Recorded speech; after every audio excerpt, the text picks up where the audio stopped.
All right, everyone, we're going to start with questions. First off, we're going to do Anthony Dasher and then Lance McCurley. Hey, Coach. I know when you talked yesterday, I know before that too, you talked about having no idea what to expect, going into this first game. And now that you got one under your belt, what about tonight's game maybe surprised you the most? I liked our start, and I don't think there's any question about that. They were excellent this morning at our walkthrough. Everybody was energized and ready to play. And certainly there was apprehension even yesterday. Were we doing this for nothing again, in the sense of were we actually going to play today? I don't mean for nothing, but in the sense of playing a game. And they were ready to go. They were excited to play. And we tried to play a lot of people, which was something that I really wanted to do.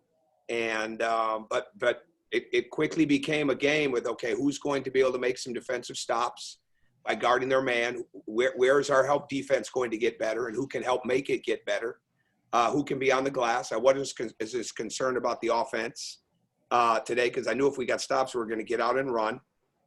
And there were too many times, and this is just going to have to work out through experience, we were too slow against their press, first half and second half, where we just didn't absolutely attack it the way that we wanted to. And then there were too many times that we didn't stay behind the defense, because they really, really lifted up.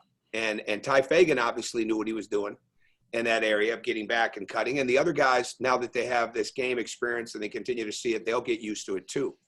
But to me, I thought there were a lot of positives. I thought we beat a team that was very, very comfortable playing college basketball. Maybe they weren't as much when they lost on the road the other night, but tonight they were. Today they were. And Robert's an excellent coach. He's been an excellent coach for a long time. We competed against each other in Conference USA when he was at South Florida and I was at Marquette. So I knew he was going to come in.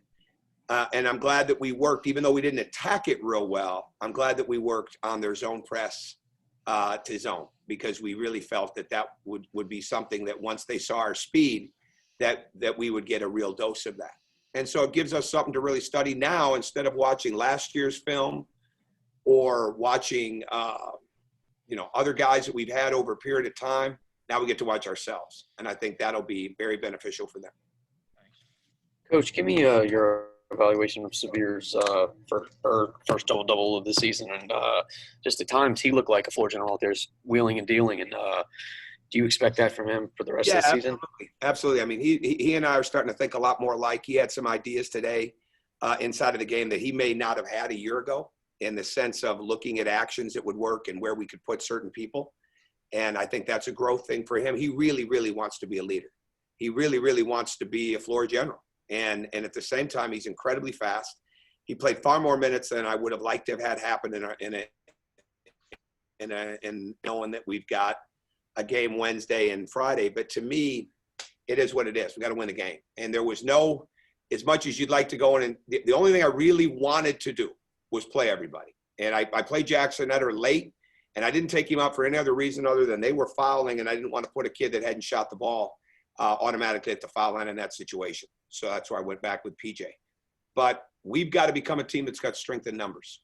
And at the end of the day, if you want to play, you got to keep up with Severe's speed, and you got to keep up with his ability to find you. Ty Fagan is a great example of that tonight with 21 and how much cutting and work he did there. So I love what Severe's about. I love how he's getting better. I love the leadership. And I also know that I love the fact that he can improve a lot right now. Okay, up next, we're going to go with Andy Walsh and then Mike Griffith. Hey, Coach. I guess just a big part of the offense is pushing the pace. How did you like the pace for the first game of the season after such a long hiatus, especially with all the new guys? Oh, it's got to get faster. There's no doubt. We're going to see zone pressure all year. Once people see the speed, we're going to see press. And I thought, we learned a lot. They came after Severe in the ball screen, and I probably should have started slipping the screens, ghosting the screens earlier than what we did. But I don't ever get fearful that he's not going to be able to make a play out of a trap. And so they did some things to slow our pace down. That's why we've got to be really, really good defensively. And the fact that they made shots and they were able to set their press, it's always going to be a little harder to get your speed game going in that, but we've got to learn how to. Yeah, Coach. Just want to ask about PJ Horn. I know early on talked a lot about that he'd be big in the offense. I know today wasn't necessarily his game. Can you talk about just matchups and how things work out sometimes?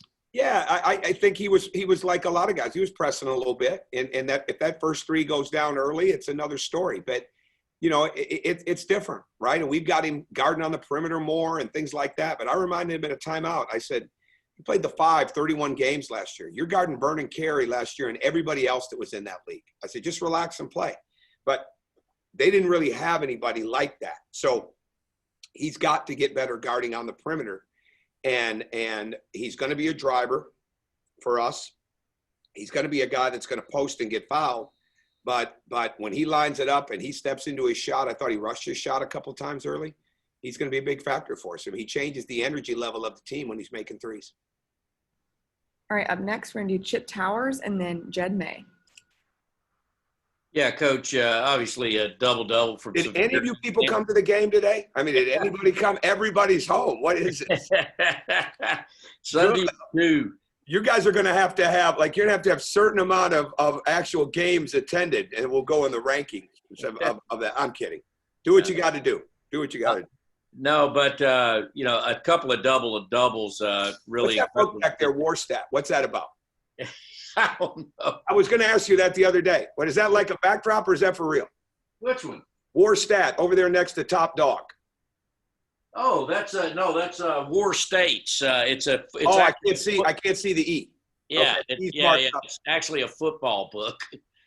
Okay, yeah, I didn't. Southeastern Conference football. Oh, okay. I'm sorry. No, it's not that I can't read. I can't see the E. I can only see the.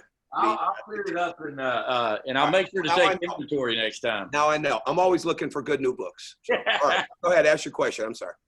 Anyway, the double-double was impressive with those two guys obviously working together a lot. And then the Andrew Garcia factor.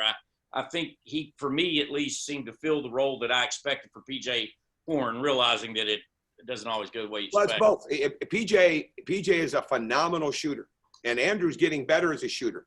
Andrew made 25 threes last year at Stony Brook. PJ made 45, and we need them to at least double those numbers for us this year. But I think what I'm learning when you got grad transfers like this is, as much as we want them to learn how we want to play, right, and the things that we want to do and keep building their skill sets, which I think if you asked any of the three of them, they would probably tell you that they know they're getting better. They know they're getting pushed in different areas to have different skills that they may not have worked on in the past. But I think the most important thing is, and I think Andrew showed this, let them play the way they're most comfortable playing. They had 22, 23 years of life before they got here with us, right? And how they learned to play the game. So we're trying I thought Andrew did a great job of just playing to his strengths, playing the way he's built to play, but he also knows every day we're working to stretch his game. And I think that's what we've got to do with Justin, PJ, Ty McMillan to a degree, and certainly with Andrew. Hey, Coach, kind of sticking with sort of on Andrew Garcia. It seemed like when things were going rough a little bit toward the end of the first half, he scored, I think, 6 or 7 points in a row. Ty Fagan had some big buckets, to halt some Florida A&M runs. Veteran leadership from guys like that, I guess, how important was that tonight, and how important is that going to be for older guys like that as the season goes along? Well, it's going to be very important. But see, I've said this so many times, and this is a definition of it. I always say the game is always giving you something, right? And today, Ty Fagan and Andrew Garcia figured out what the game was giving them. And we knew that they were going to get extended in their zone. All right, we worked hard yesterday and reviewed it this morning on how much we wanted to attack their zone press. And we didn't do a great job of that. It stagnated us a little bit. But when the ball is moving and you're cutting or you're going into a post-up like Andrew, or you're on the glass, we're a big corner team, right? We don't just want to live in the corner for shooting threes. We want to live in the corner for getting drop-offs and for cutting. And we'll drive out of the corners, right? We're trying to use every bit of the half court. We're trying to use the full court. Ty Fagan did a really good job of that today. And I said this on the radio show last night. The last film we showed him was our cutting tape, and there's probably 25 clips in there. And at one point I said in the tape, I said, this is basically the Ty Fagan clinic video, all right, on how to move without the basketball. Anthony was in it. He learned so much about moving without the ball last year. Jordan Harris, Tumani, Ray Sean making passes. It's all last year stuff, right? Severe finding people, Jordan Harris, Christian Brown. But at the end of the day, Ty Fagan dominates the film because he does a great job of moving without that basketball. So tonight, when everybody looks at it and say, oh, wow, Ty Fagan had 21, that stands out. It's how he got them. And it's how he didn't need things done for him, because we're not a let's just go call the play for a guy type of team. Sometimes out of timeouts we will. But the majority of it is we want 5 people moving. And with a kid like Severe in the game and Michael Starks and Jaquan, as they get better at this, it's going to make it that much easier. Okay, and for the last question, we're going to have another question from Anthony Dasher. Coach, just want to ask about KD Johnson real quick. Obviously, he didn't play today. Kind of what's going on with him? KD right now, here's what we have with KD Johnson. He did not play because we're dealing with some NCAA certification issues academically. He's been involved in every basketball-related activity since he arrived on campus. So it's none of that. He's with us in practice, workouts. He is probably not only do I look at him as one of the best freshmen in the league, he is our most competitive guy. And we got some competitors, but he is our most competitive guy. And right now we're working with our compliance staff and Will Lawler and Steve Flippin to revisit his eligibility status with the NCAA, and we remain hopeful that he'll be able to play this season. So it's not an amateurism issue. It's a certification eligibility issue that we're working with. And the most important thing he can do is control what he can control, just like everybody else. And I appreciate his attitude. He's worked very, very hard in this. And if he was able to play, you'd see him from the beginning, or you'd see him real early, because he is one competitive. He changes the energy of our practices many, many times with his competitive level. And frankly, it was a little different for everybody not having him out there today too. And we're just going to have to get used to it. But at the same time, you know, we're working with compliance, and we're going to see how it turns out. All right, thanks so much, Coach. Thank you, guys. Thank you.